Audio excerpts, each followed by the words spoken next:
تمام دعاؤں کی قبولیت کے لیے بآواز بلند تر صلوات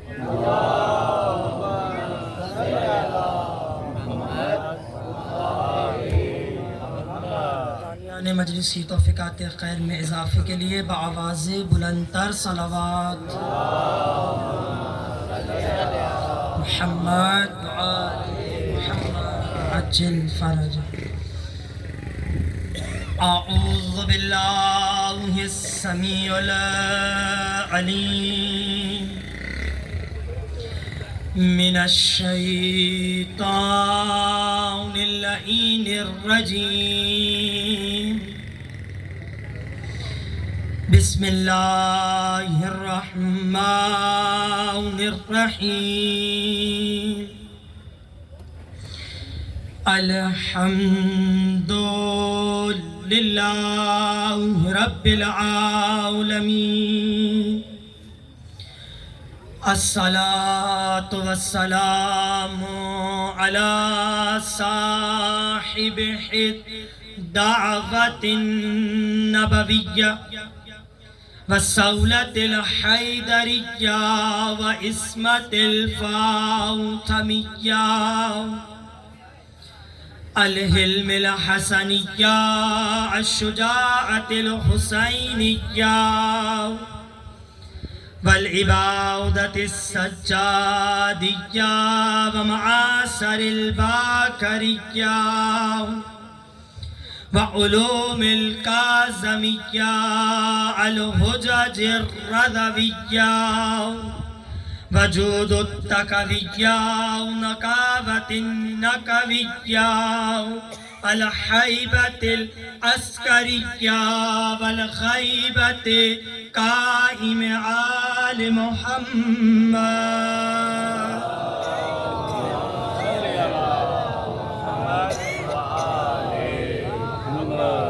بسم اللہ الرحمن الرحیم.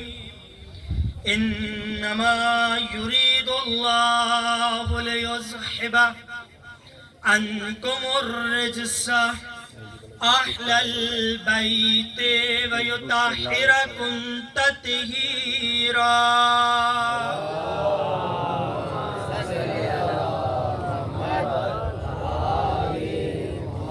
بسم اللہ الرحمن الرحیم. قل ان کنتم تحبون اللہ فاتبعونی يحببكم الله ويغفر لكم ذنوبكم والله غفور رحيم. دودھ پڑھیں گے محمد وآل محمد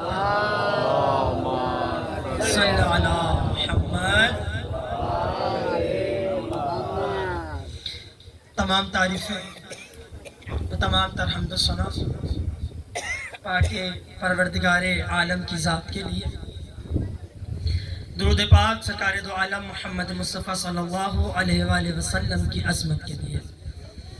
محمدین کرام، عشرۂ مجالس کی 8ویں مجلس اعزاز سے خطاب کرنے کا شرف حاصل کر رہا ہوں. مجھے احساس ہے آپ حضرات کافی دیر سے تشریف فرمائیں اور نہ پڑھوں تو خیانت کروں گا اور پڑھوں گا تو وقت کے ساتھ خیانت کروں گا. تو لہٰذا کہوں تو کیا کروں، جتنا آپ حضرات ساتھ دیں گے اتنا ہی آپ کے سامنے خطاب فرما کے زحمت کو تمام کر دوں گا. اگر آپ سننے آئے ہیں اور میں پڑھنے آیا ہوں تو ظاہر ہے دونوں مل کر ہی ساتھ چلائیں گے. تو ایک مرتبہ درود کی تلاوت کرتے ہوئے میرے جانب تشریف لے کر آ جائیں. جتنا آپ لوگ آگے آئیں گے پیچھے والے فرش کے اوپر بیٹھ سکیں گے. درود پڑھتے ہوئے محمد والے محمد پر آگے کی جانب تشریف لے کر آ جائیں. صلی علی محمد. سلامت رہے مولا آپ سب کا باد و شاد رکھے. عزیزان محترم، کل جس مقام پر اختتام کیا تھا آج اسی مقام سے آگے کی جانب بڑھاؤں گا. اچھا اجازت ہے میں تھوڑا سا مقدمہ بنا کے آپ کے سامنے نتیجہ پیش کروں. کل گفتگو چلی تھی دو چیزوں پر، عمل پر اور گفتار پر، کہنا اور کرنا. محمد وہ ہستی تھی کہنا بھی اللہ کی طرف سے تھا، کرنا بھی اللہ کی طرف سے تھا. یہاں تک میرے ساتھ ساتھ ہیں. کہنا بھی اللہ کی طرف سے تھا، وما ینطق عن الہوی قرآن کہہ رہا ہے، اور کرنا بھی اللہ کی طرف سے تھا. کما رمیت اذ رمی، یہ کنکریاں محمد تو نے نہیں ماری بلکہ اللہ نے ماری ہے. تو کرنا بھی اللہ کی طرف سے، کہنا بھی اللہ کی طرف سے.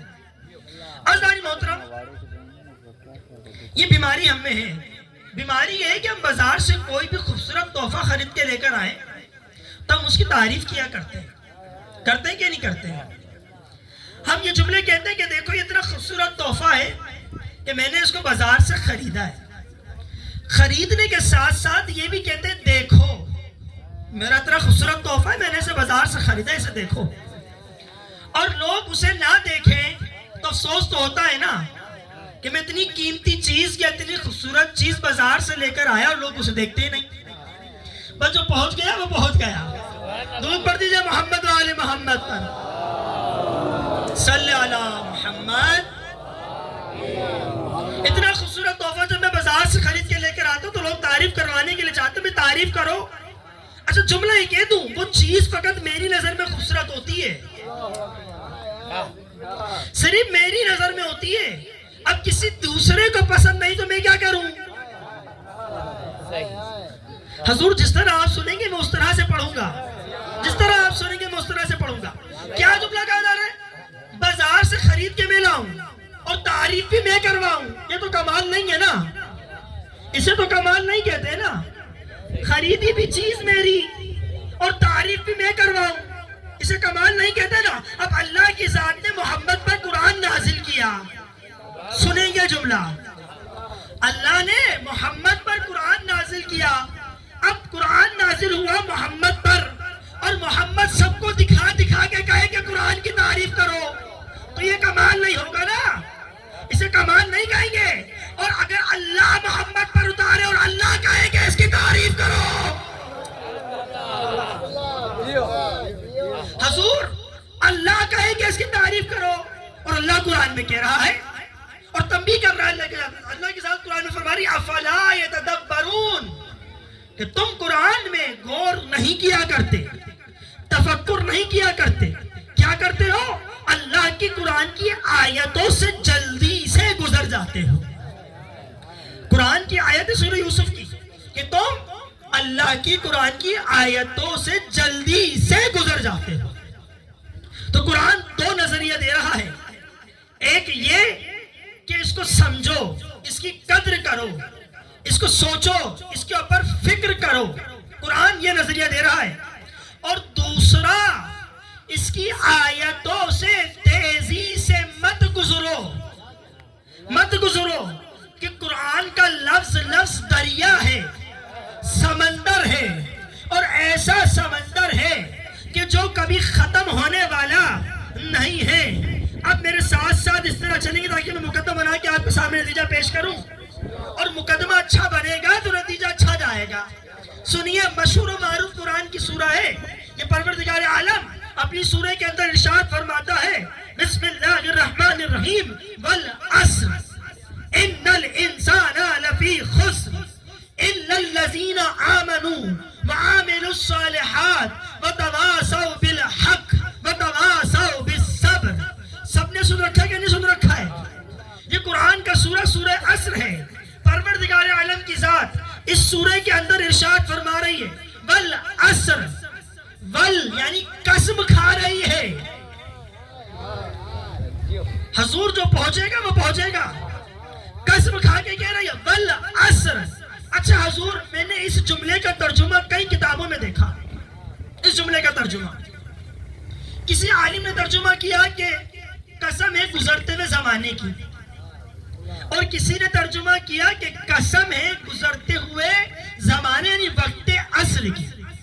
کسی نے زمانے کا ترجمہ کیا، کسی نے وقت عصر کا ترجمہ کیا. ہندوستان اور پاکستان کی سرزمین کا بہت بڑا عالم دین گزرا ہے. میں نام لوں گا، آپ خود بخود پہنچ جائیں گے. علامہ علی نقی نکن صاحب کتنی بڑی شخصیت تھی بر صغیر کی. وہ حضور فرماتے ہیں حضور جو چاہے اس کا ترجمہ کر دو، مگر پہلے لفظ پہ توجہ تو کرو. لفظ پہ توجہ تو کرو. اللہ کی ذات فرما رہی ہے والعصر. العصر نہیں کہہ رہی. والعصر اور العصر دونوں میں فرق ہے. ول اور ال جو پہنچے گا واخدہ وہ پہنچے گا. اور میں بانٹنے کے لیے آیا ہوں. ایک لفظ ہے والعصر, ایک ہے العصر, اور ایک لفظ ہے فقط عصر. تینوں میں فرق ہے کہ نہیں ہے؟ والعصر کا معنی ہوگا قسم ہے عصر کے وقت کی. اچھا ان کا کیا میں ترجمہ نہیں کہہ رہا ہوں, صرف سمجھا رہا ہوں ابھی آپ کو. اگر واو لگا کے کریں گے تو, اور اگر ال لگا کے کریں گے, الف لام لگا کے ترجمہ کریں گے تو ترجمہ بنے گا زمانے خاص کی. اور اگر صرف لفظ عصر کا ترجمہ کریں گے تو ترجمہ بنے گا عصر کی. کیا عصر کی؟ کچھ بھی نہیں. تو لہٰذا یہ لفظ ایک ایک مہم لفظ ہے, اور اللہ قرآن میں کہہ رہا ہے ان آیتوں سے جلدی سے مت گزرو. اللہ قرآن میں کہہ رہا ہے کہ ان آیتوں سے جلدی سے مت گزرو. اب سنیں ترجمہ کیا بنے گا اس لفظ کا. اللہ کی ذات نے کچھ جملے لگائے والعصر. اچھا دودھ پڑھیں گے محمد والے محمد پر.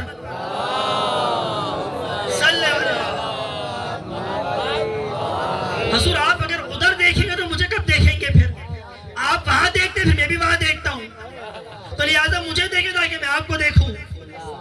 ظاہر ہے دیکھیں جب بندہ پڑھتا ہے تو پڑھتے ہوئے ڈسٹرب ہوتا ہے, چاہے وہ چھوٹا سا بھی عمل کیوں نہ ہو. تو لہٰذا آپ مجھے اپنے حرکت و سکنات کی وجہ سے پڑھواتے ہیں. آپ میرے جانب دیکھتے ہیں تو میں آپ کے جانب دیکھتا ہوں. دودھ پڑھ دیجیے محمد والے محمد پر.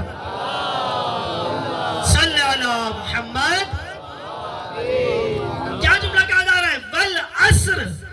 اور علامہ علی یقین اکن صاحب اس مقام پہ ترجمہ کرتے قسم ہے گزرتے ہوئے زمانے خاص کی.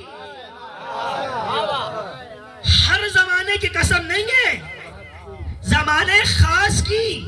کیونکہ حضور فرماتے ہیں اگر اس جملے پہ الف لام لگا دیا جائے تو وہ مختص ہو جاتا ہے, اختصاص دے دیا کرتا ہے, خاص ہو جاتا ہے, پھر وہ عام سے نکل کے خاص میں چلا جاتا ہے. عام سے نکل کے خاص میں چلا جاتا ہے. اور اللہ کے ساتھ کیا فرما رہی ہے؟ ان الانسان لفی خسر.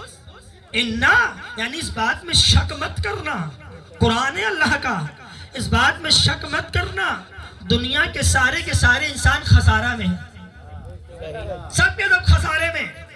الا الذین آمنوا, سوائے ان لوگوں کے کہ جو ایمان لے کر آئے, وعملوا الصالحات, انہوں نے نیک عمل کو انجام دیا. جو مقدمے کو سمجھے گا وہ پہنچے گا, وہ پہنچے گا. سوائے ان کے جو ایمان لے کر آئے اور انہوں نے عمل صالح انجام دیا. وَتَوَاصَوْا بِالْحَقِّ وَتَوَاصَوْا بِالصَّبْرِ, اور وہ صبر اور حق کی تلقین کرتے رہے. صبر اور حق کی تلقین کرتے رہے. تو قرآن نے کچھ اصول دیے, قرآن نے بتایا سب کے سب بیکار, سب کے سب خسارے میں, مگر انہیں خسارے میں نہیں رکھوں گا جو ایمان لے کر آئیں گے. انہیں خسارہ نہیں دوں گا جو ایمان لائیں گے, جو نیک عمل کریں گے. انہیں خسارے سے بچا کر رکھوں گا, اور جو حق اور صبر کی تلقین کریں گے. حضور اگر انہی آیتوں پہ گفتگو کروں تو باخدا پوری کی پوری رات گزر جائے. تو میں گفتگو سمیٹ کے ان ساری آیتوں سے صرف 3 جملے لیتا ہوں. میرے ساتھ ساتھ رہیں گے؟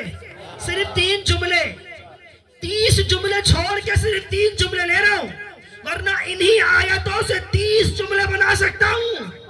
30 جملے میں 30 چھوڑ کے صرف 3 لے رہا ہوں.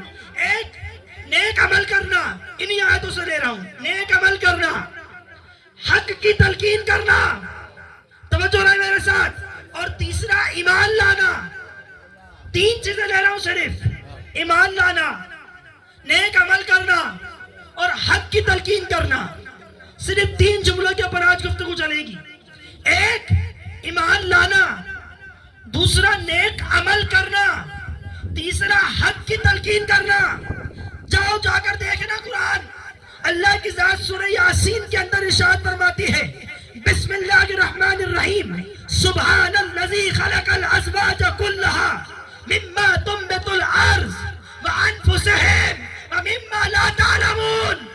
3 جملے صرف، 3 جملے. جو پہنچے گا وہ پہنچے گا. سبحان الذی خلق الازواج كلها مما تنبت الارض، 1 جملہ. وَمِنْ أَنفُسِهِمْ 2 جملے. وَمِمَّا لَا تَعْلَمُونَ 3 جملے. حضور جو مقدمہ سمجھے گا وہ نتیجے تک خود بخود پہنچ جائے گا، وہ خود بخود پہنچے گا. تو سورہ یاسین میں اللہ کی ذات نے جملہ کہا کہ ہم نے انسان کو خلق کیا 3 چیزوں سے. زمین سے بنایا یعنی مٹی سے بنایا، نفس سے بنایا یعنی روح ڈالی، انسان کے جسم میں روح ڈالی. وَمِمَّا لَا تَعْلَمُونَ، اور تیسری وہ چیز جسے تم نہیں جانتے، جسے تم نہیں جانتے. آگے اپنے موضوع پر جملہ کہا گیا تھا نا کہ قرآن کی کچھ آیتیں ہیں جو متشابہ ہیں، جو محکم ہیں، جو متشابہ محکم ہیں. متشابہ آیتوں کو یا تو اللہ سمجھے گا ورنہ وہ سمجھیں گے جو علم میں ہوں گے، ورنہ وہ سمجھیں گے. تو تیسری چیز تم نہیں جانتے.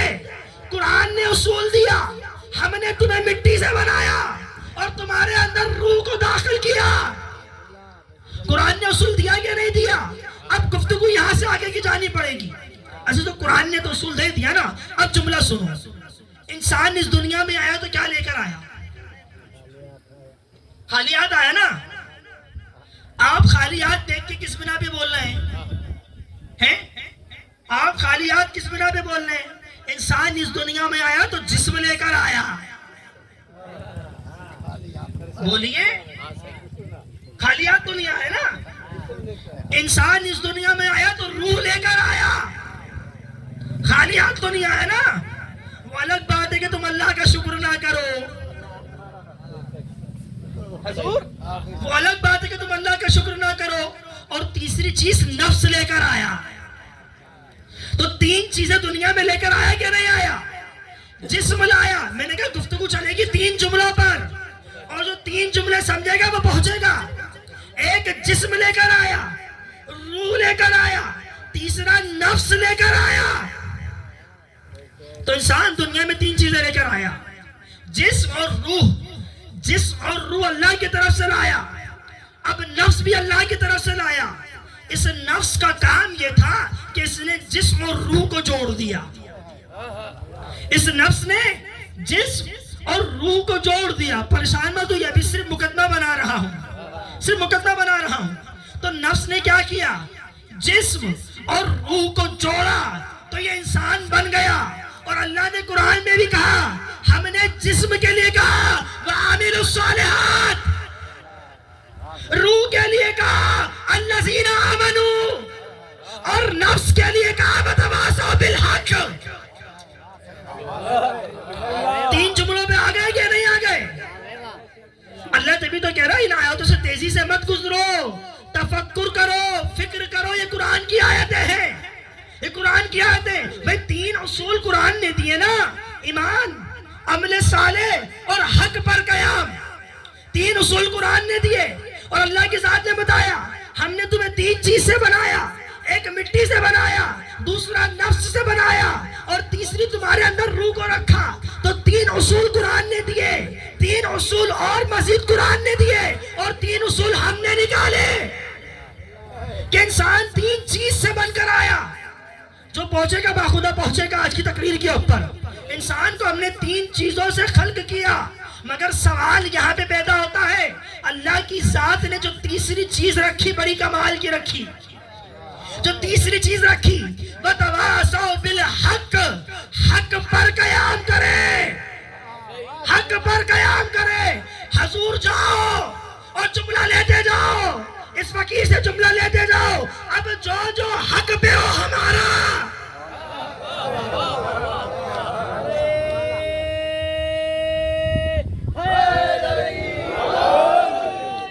جو حق پہ ہو ہمارا. اب اگر یہ حق سے ہٹ جائے، چاہے اپنا ہو یا غیر ہو، اور دونوں مثالیں دوں گا. اپنا کون ہے، غیر کون ہے؟ سلمان غیر تھا، سلمان اہل المنہ غیر کو اپنا بنا لیا. ابو لہب اپنا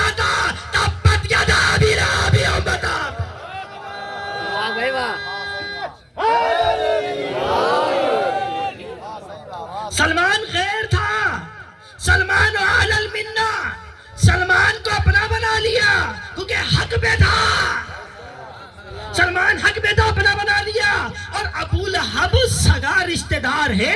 حضور جملہ کہوں، مقدمہ تیار ہو گیا، جملہ کہوں، جب اپنے رشتہ دار اللہ کے عذاب سے نہ بچ سکے تو یہ رشتہ جوڑنے والے کیسے بچ سکتے ہیں؟ بیٹیاں دے کر رشتہ بنانے والے کیسے؟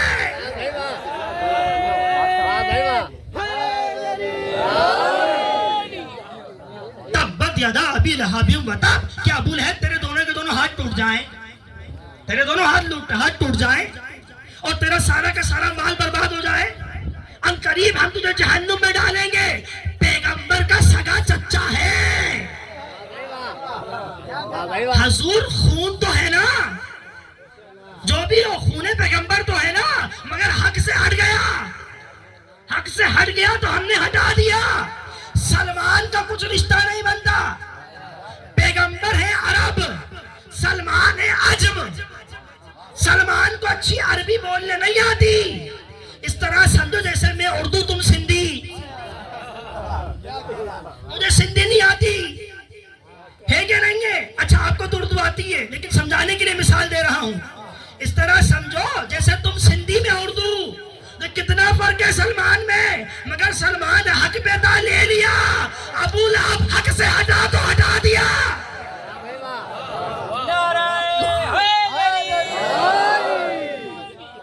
اچھا جملہ کہوں، کل کی تقریر میں ایک جملہ کہا تھا میں نے، پیغمبر کا ہر عمل اللہ کا عمل، جو پہنچے گا باخدا پہنچے گا، پیغمبر جو کرے پیغمبر خود نہیں کرتا، اللہ کرواتا ہے، اور پیغمبر جو کہے وہ خود نہیں کہتا، اللہ کہلواتا ہے۔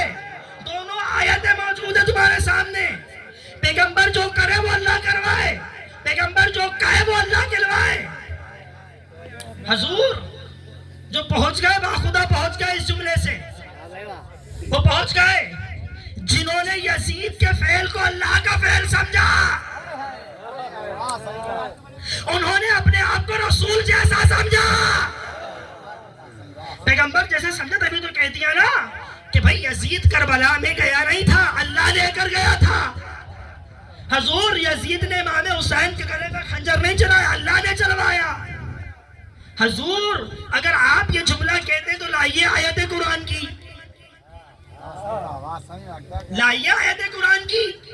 اچھا ان سے جا کے جملہ کہتے نا، اللہ کی ذات تو پیغمبر کے سگے چچا کو نہیں بخشتی، سگے چچا کو نہیں بخش رہی، اس کے ہاتھوں کو توڑ رہی ہے۔ کل کو روزے قیامت یزید کے پورے جسم کو توڑے تو مت بولنا، پھر مت بولنا۔ بھائی ابو لہب تیرے دونوں کے دونوں ہاتھ ٹوٹ جائیں، کیوں ٹوٹ جائیں تیرے ہاتھ؟ کیا کیا ابو لہب نے ہاتھوں سے؟ پاؤں کیوں نہ ٹوٹ جائیں؟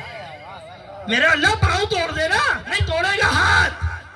جو پہنچے گا باخدا وہ پہنچے گا جملے پر، جو پہنچے گا باخدا وہ پہنچے گا، جملے کی قدر کیجئے گا۔ ابو لہب تیرے دونوں کے دونوں ہاتھ ٹوٹ جائیں، کیوں ٹوٹ جائیں؟ کیونکہ اس لیے جب حج کا زمانہ آتا تھا نا تو پیغمبر حج کی تبلیغ کرنے نکلتے تھے، یہ بوریاں بھر کے پتھروں کی پیغمبر کے پاؤں پہ مارتا تھا اور پیغمبر کے پاؤں زخمی ہو جاتے تھے۔ جملہ کہوں، جب اللہ نے پیغمبر کے دشمن کو نہیں بخشا، پیغمبر کے دشمن کو نہیں بخشا، تو جو نفس پیغمبر ہو، جو نفس پیغمبر ہو، اس کے دشمن کو کیسے بخشے گا؟ اور ہو گیا، دیکھ لیجئے آپ کو تاریخ میں صرف 2 حارث ملیں گے، حضور صرف 2 حارث ملیں گے، ایک حارث اللہ کا دشمن، ایک علی کا دشمن، ایک اللہ کا دشمن، ایک علی کا دشمن۔ بھائی معاہدہ یہ کیا گیا کہ پیغمبر کا ہر عمل اللہ کا عمل، پیغمبر جو کہہ دے وہ اللہ کہتا ہے، پیغمبر جو کروا دے وہ اللہ کرواتا ہے۔ میں جملے بار بار دہرا اس لیے رہا ہوں کہ مقدمہ اچھا بنا سکوں، مقدمہ اچھا بنے گا تو جواب اچھا جائے گا۔ پیغمبر کا ہر عمل اللہ کا عمل، تو خدا یہ کیوں نہیں کہتا کہ میرا دشمن پیغمبر کا دشمن، پیغمبر کا دشمن میرا دشمن؟ بھائی یہ وہ حارث ہے جو جنگ میں آیا تو اللہ کا دشمن بن کر آیا، پیغمبر کا دشمن بن کے نہیں آیا، اور اللہ کے دشمن کو علی نے مارا۔ اب جو غدیر میں آیا تو اللہ کا دشمن نہیں علی کا دشمن بن کر آیا، علی کے دشمن کو اللہ نے مارا۔ دونوں مثالیں ہیں کہ نہیں ہیں؟ اس والے حارث کو جو اللہ کا دشمن تھا اسے علی نے مارا، اور یہ والے حارث کو جو علی کا دشمن تھا اسے اللہ نے مارا، اسے اللہ نے مارا۔ تو فرق کیا رہ گیا؟ فرق رہ گیا؟ کچھ نہیں رہا نا۔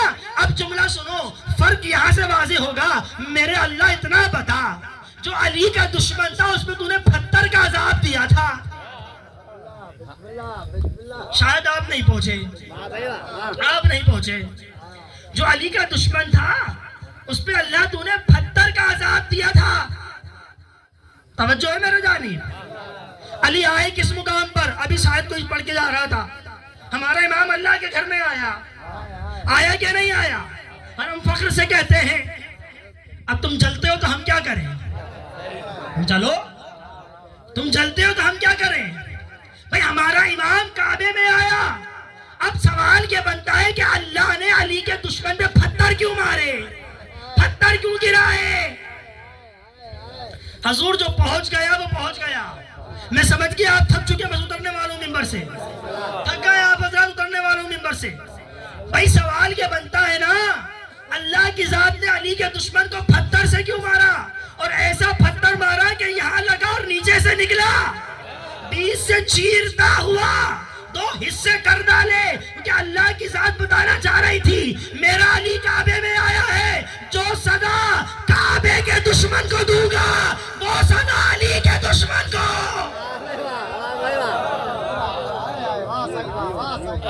پہنچ گئے، وہ پہنچ گئے۔ جو سزا کعبے کے دشمن کو وہ سزا مولود کعبہ کے دشمن کو۔ یہ کیا ماجرا ہے؟ آسمان سے پتھر ہی آ رہے ہیں، صرف کچھ اور نہیں آ رہا، کہ رشتہ جو پرانا ہے۔ ابو لہب پیغمبر کو پتھر مارتا تھا، ابو لہب پیغمبر کو پتھر مارتا تھا۔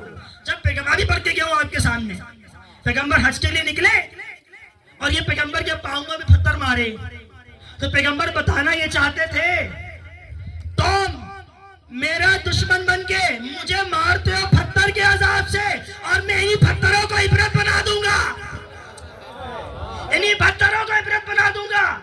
تو پتا چلا نا پتھر کی بھی قسمیں ہوتی ہیں، سب پتھر ایک جیسے نہیں ہوتے، سب ایک جیسے نہیں ہوتے۔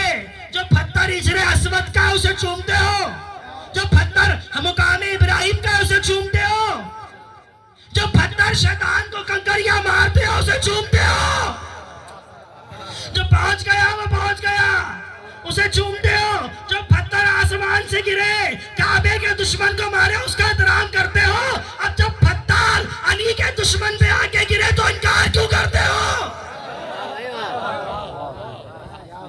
علی کے دشمن پہ گرنے والے پتھر کا انکار کرتے ہو کہ تو کوئی روایت نہیں تھی، کوئی پتھر نہیں گرا۔ حضور ایک پتھر تمہاری نسلیں برباد کر سکتا ہے، بہت بڑا جملہ دے دیا میں نے آپ حضرات کو، ایک پتھر۔ پتہ چلا نا پتھر کا رشتہ پرانا ہے، اور جب مصائب کی منزل پہ آؤں گا تو تاریخ بتاؤں گا پتھر کی۔ اب چلو آگے کی جانب، کیا جملہ کہہ رہا اللہ کی ذات؟ والعصر ان الانسان لفی خسر الا الذین آمنوا وعملوا الصالحات وتواصوا بالحق وتواصوا بالصبر۔ اور یہ وہ آیت ہے جو تمہیں ہر گھر کے قرآن میں ملے گی، اور جس گھر کے قرآن میں یہ آیت ہے نا اسے میں قرآن نہیں مانتا، اسے میں کیا دنیا کا کوئی بھی مفتی قرآن نہیں مانے گا۔ آپ پورے قرآن سے ایک آیت کم کر دیجئے، ایک آیت کم کر دیجئے، کوئی مانے گا قرآن کو؟ نہیں، قرآن مکمل نہیں ہو سکتا نا اگر ایک آیت قرآن کی نکال دی جائے۔ یہ تو پوری سورہ ہے حضور، یہ تو پوری کی پوری سورہ ہے۔ اگر 114 سورتوں میں سے ایک سورہ نکال دو گے تو 113 بچیں گی۔ تو اب نہ سورہ نکالی جا سکتی ہے، یا تو حق مان لو، یہ حق مان لو، ورنہ قرآن کی اس والی سورہ کو نکال کے خود کو کافر مان لو، خود کو کافر مان لو۔ بھئی جو شخص قرآن کی ایک آیت نکالتے ہیں اسے مسلمان نہیں کہتے ہیں، کافر کہتے ہیں نا۔ قادیانوں سے جھگڑا کس بات پہ؟ اس نے پورا قرآن تبدیل کر دیا، ہم نے کہا ہم نہیں مانتے۔ تو بات واضح ہو رہی ہے کہ نہیں ہو رہی ہے؟ ایک آیت نکال دو پورا قرآن نہیں بنے گا، ایک آیت۔ اچھا آیت تو بہت بڑا لفظ کیا گیا، بہت بڑا لفظ کیا گیا، ایک لفظ نکال دو، ایک لفظ نکال دو، قرآن مکمل نہیں ہوگا۔ ایک لفظ قرآن سے نکال دوں تو قرآن مکمل نہیں ہوتا، اور خطیر والے مولا کو دین سے نکال دوں تو دین مکمل نہیں ہوتا۔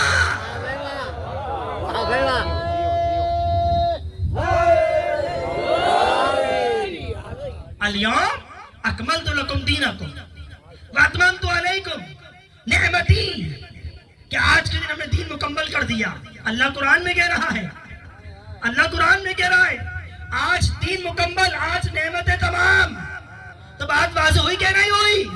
جو رشتہ قرآن اور خدا کا ہے وہی رشتہ علی اور خدا کا ہے، وہی رشتہ علی اور خدا کا ہے۔ اللہ کی ذات کیا فرما رہی ہے؟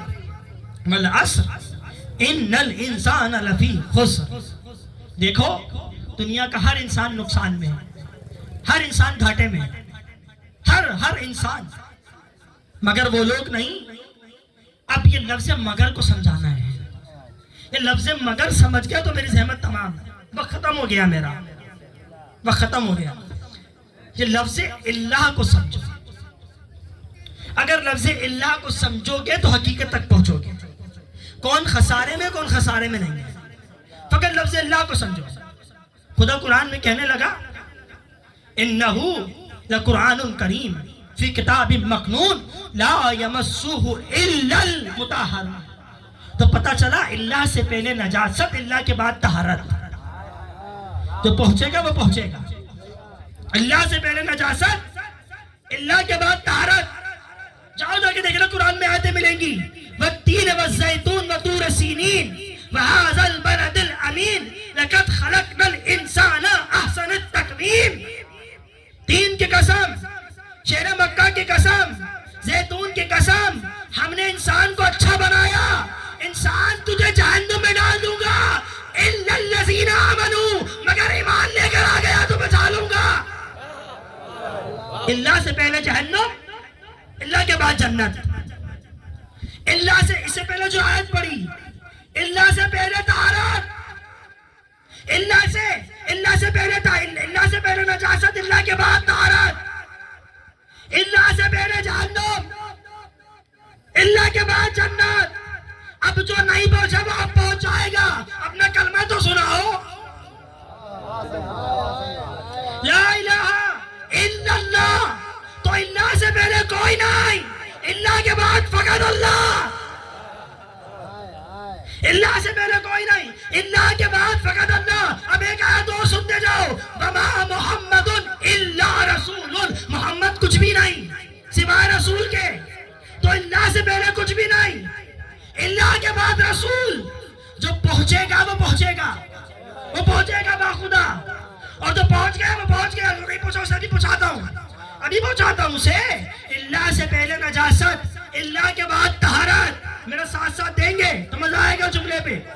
اللہ سے پہلے نجاست، اللہ کے بعد طہارت، اللہ سے پہلے جہنم، اللہ کے بعد جنت۔ اللہ سے پہلے کچھ نہیں، اللہ کے بعد اللہ، اللہ سے پہلے کچھ نہیں، اللہ کے بعد رسول۔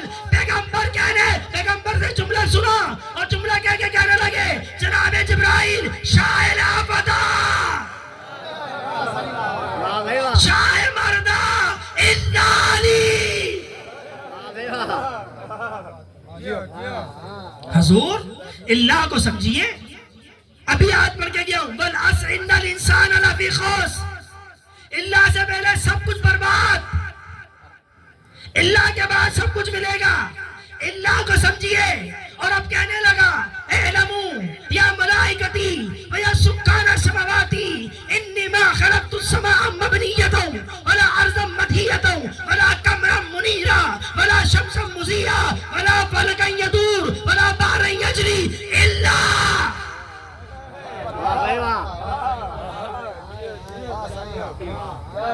اللہ سے پہلے کچھ نہیں، اللہ کے بعد سب کچھ ان کے صدقے میں۔ جو پہنچ گیا وہ پہنچ گیا، مقدمہ سمجھ گئے نا؟ اللہ سے پہلے کچھ نہیں، اللہ کے بعد سب کچھ۔ اور اللہ قرآن میں کیا کہہ رہا ہے؟ وَمَا مُحَمَّدٌ إِلَّا رَسُولٌ، محمد کچھ بھی نہیں سوائے رسول کے، محمد کچھ نہیں سوائے رسول کے۔ کیسے کہہ دیا اللہ نے محمد کچھ نہیں؟ کیا محمد آمنہ کا لال نہیں ہے؟ کیا محمد آمنہ کا بیٹا نہیں ہے؟ کیا محمد عبداللہ کا بیٹا نہیں ہے؟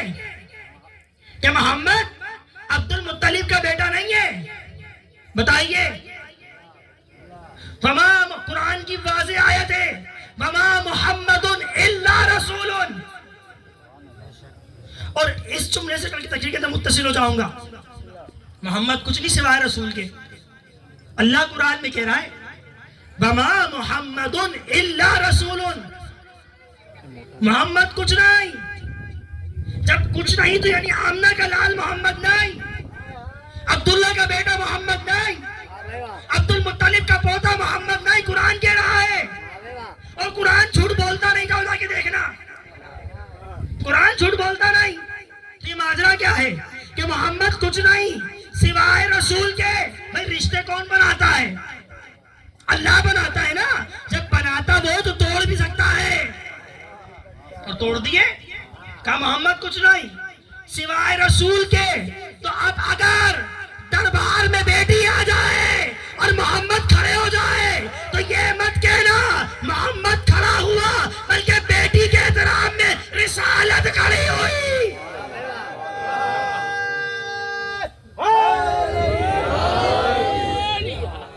وَمَا مُحَمَّدٌ إِلَّا رَسُولٌ، محمد کچھ نہیں سوائے رسول کے۔ بات پہنچ رہی کہ نہیں پہنچ رہی ہے؟ اگر حسن و حسین سواری بننے کی خواہش کرے تو یہ مت کہو کہ محمد بنے، یہ کہو کہ رسول بنے۔ رسول بھائی وَمَا مُحَمَّدٌ إِلَّا رَسُولٌ، جاؤ قرآن جواب لا کر دو۔ کوئی کہہ سکتا ہے جواب لا کر دو؟ اور اگر محمد کہے کہ علی محمد کے کاندھے پہ چڑھ کے کعبے کے بت توڑو تو یہ مت کہو محمد کے کاندھے پہ چڑھے، یہ کہو کہ رسالت کے کاندھوں پہ امامت بلند ہوئی۔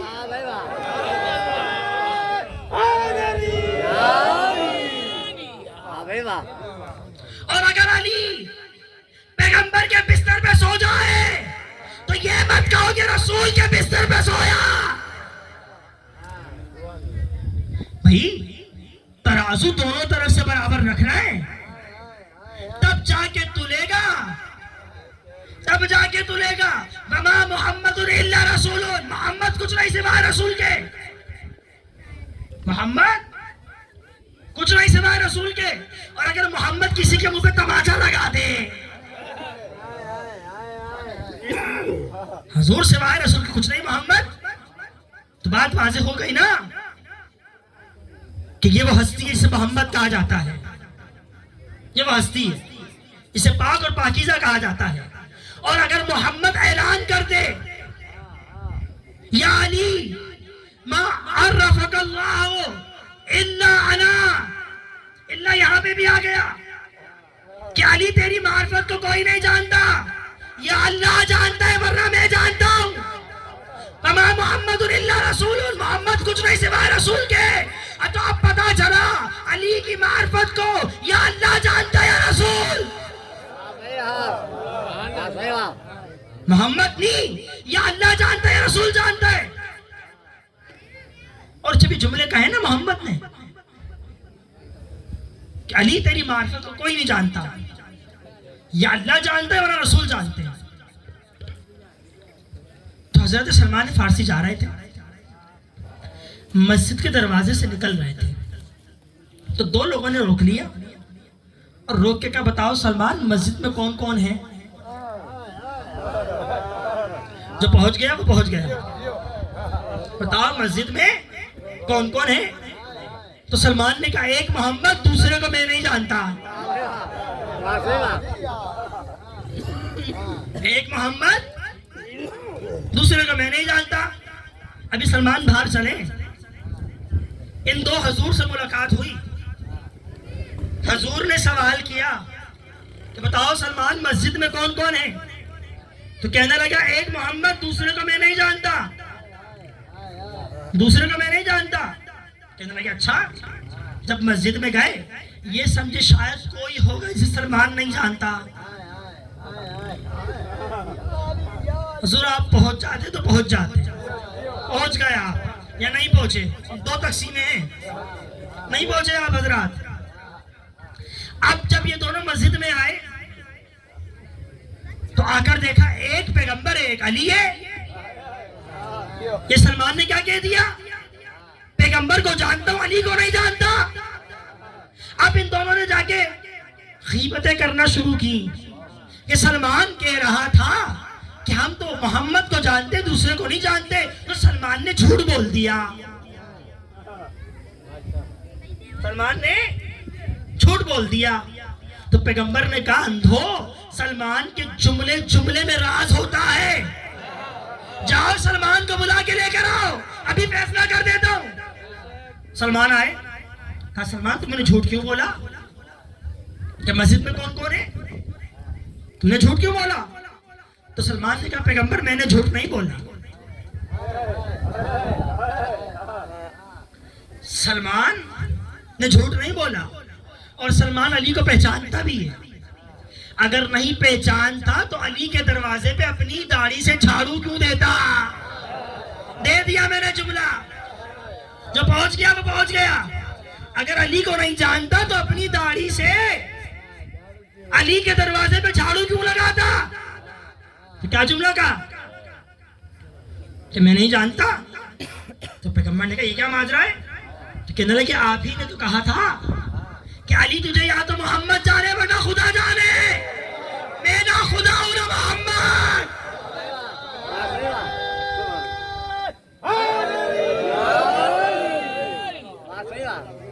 میں تو نہ خدا ہوں نہ محمد ہوں. سوال تو اب بنے گا اور جواب شاید آپ دے رہے تو مجھے سے کوئی غرض نہیں ہے. میں سوال دے کے جا رہا ہوں آپ کو. سوال تو اب بنے گا اس امت سے اتنے سے علی کے فضائل برداشت نہیں ہوتے. حضور صرف اتنے سے فضائل برداشت نہیں ہوتے.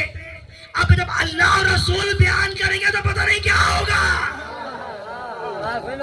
پھر پتہ نہیں کیا ہوگا ان کا. تو عزیزو علی کو یا تو اللہ جانے ورنہ محمد جانے. اور ارشاد اللہ رب العزت ہو رہا ہے وَعَمِلُوا الصَّالِحَاتِ نیک عمل کرو، حق اور صبر کی تلقین کرو. جو حق اور صبر کی تلقین کرے گا اسے جنت دوں گا، اسے پاک و پاکیزہ بنا دوں گا، اسے معرفت دے دوں گا، اسے ہدایت دے دوں گا. جو حق اور صبر کی تلقین کرے گا. اور جاؤ چیلنج کر کے کہہ رہا ہوں علی والوں کی مسجدوں میں آؤ، تمہیں صبر بھی ملے گا، حق بھی ملے گا.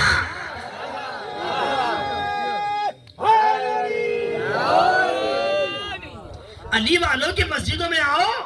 حضور جملہ سنو زحمت تمام کر دوں گا. ہم ایک جگہ راستے سے جا رہے تھے تو ہم نے کہا اللہ کا گھر جا کے رک کے نماز پڑھ لیتے. اللہ کے گھر میں رکے، جیسی نماز پڑھنے کے لیے اندر گھسے تو حضور آ گئے. کہنے لگا ابھی ہم نے نماز شروع نہیں کی تھی، حضور آ گئے.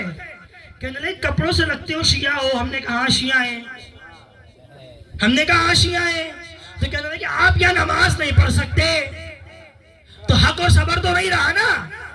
کہاں رہا حق اور صبر؟ حضور نے اللہ کے گھر سے نکال دیا تو پتا چلا یہ اللہ کی مسجد نہیں ملا کی مسجد ہے. اللہ کی مسجد کہاں رہی؟ شیعوں کی مسجدوں میں آؤ، بھلے ہاتھ باندھ کے نماز پڑھو. کوئی مائی کا لال نکال کے دکھائے تو بولو. کوئی ہے جو نکال کے دکھائے باہر تو بولو. حق اور صبر کی تلقین کرنے والے جنتی ہیں. جو حق اور صبر کی تلقین کرے گا اسے خدا کی معرفت دوں گا، جو حق اور صبر کی تلقین کرے گا اسے سب کچھ دے دوں گا۔ حضور فلانے کی نیاز کھا لیتے مگر شیعوں کی نیاز نہیں کھائیں گے۔ اور کسی ملعون نے تو اتنا کہہ دیا، خدا لعنت کرے اس پہ بھی اس کے باپ پر بھی، اتنا کہہ دیا کہ جس پانی کو کتا پی لے اس سے وضو کر لینا، اور جس پانی سے شیعہ وضو کرے اس سے وضو مت کرنا۔ اللہ اکبر، یہ کیا کہہ دیا تم نے؟ اچھا اتنا بتا دو، زبان تم نے، زبان ہم بھی رکھتے ہیں، اور ہماری زبان وہ ہے جو چلتی ہے تو کسی کے اندر جرت نہیں ہوتی روک سکے۔ حضور تو حق اور صبر کہاں رہا؟ نہیں رہا نا۔ اب کربلا میں آ کر دیکھو، ایک یزید ہے، ایک حسین ہے، ایک جگہ صبر اور حق ہے، ایک جگہ بے صبری ہے، ایک جگہ باطل ہے۔ تب جو تمہیں اللہ کے گھر سے نکالے سمجھ جاؤ یزید والا ہے۔ پتا چلا نا کون حقیقی ہے اور کون نقلی ہے۔ حسین کی مجلس میں کسی نے روکا ہے تمہارے کو؟ ہم تو حق اور صبر کی تلقین کیا کرتے ہیں، حق بتاتے ہیں اور عباس کو روتے ہیں۔ ہو گیا ختم میرا وقت۔ عزیزوں، یہ فرش بچھانا، یہ اہتمام کرنا پتہ ہے کس چیز کے لیے؟ کہ اگر عباس کی محبت نہ ہو تو کچھ بھی نہ ہو۔ کیوں؟ کیونکہ اسی حق اور صبر کے لیے عباس نے اپنا سب کچھ لٹا دیا، سب کچھ لٹا دیا عباس نے۔ عزیزوں، آج کربلا میں عباس کی وفا مشہور ہے۔ عباس کی وفا صرف زندگی میں نہیں ہے، مر جانے کے بعد بھی عباس کی وفا کا تذکرہ ہوتا ہے۔ آؤ ذرا کربلا چلتے ہیں۔ میں عباس کے مکمل مصائب تو نہیں پڑھ سکتا، مگر جتنے پڑھ دوں اتنے ہی سن کے دو لینا، کیونکہ عباس کے مصائب کے جملے ہیں۔ عزاداروں، میں نے مقتل کی کتابوں میں پڑھا کہ عباس کے دونوں بازو شہید کر دیے گئے تھے، دونوں بازو، نہ سیدھا ہاتھ نہ الٹا ہاتھ، دونوں بازو عباس کے کاٹ دیے گئے تھے۔ اچھا جملہ سننا، رک کے جملہ بیان کروں گا۔ علی کو کس طرح سے مارا گیا؟ علی کے سر پہ ضرب لگائی۔ سننا جملہ، علی کے سر پہ ضرب لگائی، فاطمہ رسول کی بیٹی پہ چلتا ہوا دروازہ گرایا اور رسول کی بیٹی کی پسلیاں توڑ دی۔ رسول کی بیٹی کی پسلیاں توڑ دی۔ جملہ سننا، کسی کی ہڈی ٹوٹ جائے نا اتنی تکلیف نہیں ہوتی، جب تک اس کو ہلایا نہ جائے تکلیف نہیں ہوتی۔ پسلیوں میں وہ درد ہوتا ہے جب جب سانس لے تکلیف ہوتی ہے۔ آج تو رو کی رات ہے، شرما کے مت رونا۔ اور بتا دوں ہر ایک کو رونا نصیب بھی نہیں ہوتا ہے، جس سے یہ ہستیاں اجازت ہیں وہی روتے ہیں۔ اور امام فرماتے ہیں ہمارے غم میں ایسے رو جیسے ایک بوڑھی ماں اپنے جوان کو روتی ہے۔ بغیر شرمائے گریہ کرنا آج کی رات۔ رسول کی بیٹی کی پسلیاں توڑ دیں، علی کے سر پہ تلوار ماری، رسول کی بیٹی کی پسلیاں توڑی، اور حسن پہ اتنا بڑا ظلم کیا کہ جب حسن کا جنازہ نکلا تو حسن کے جنازے پہ تیر مارے، حسن کے لاشے پہ تیر مارے۔ یہ سب مصائب جس پہ ایک دفعہ جمع ہو کر پڑے اسے عباس کہتے ہیں، اسے عباس کہتے ہیں، جس میں سارے کے سارے مصائب ایک دفعہ پڑ جائے۔ علی آپ کے سر پہ تلوار ماری، عباس کے سر پہ گرز مارا۔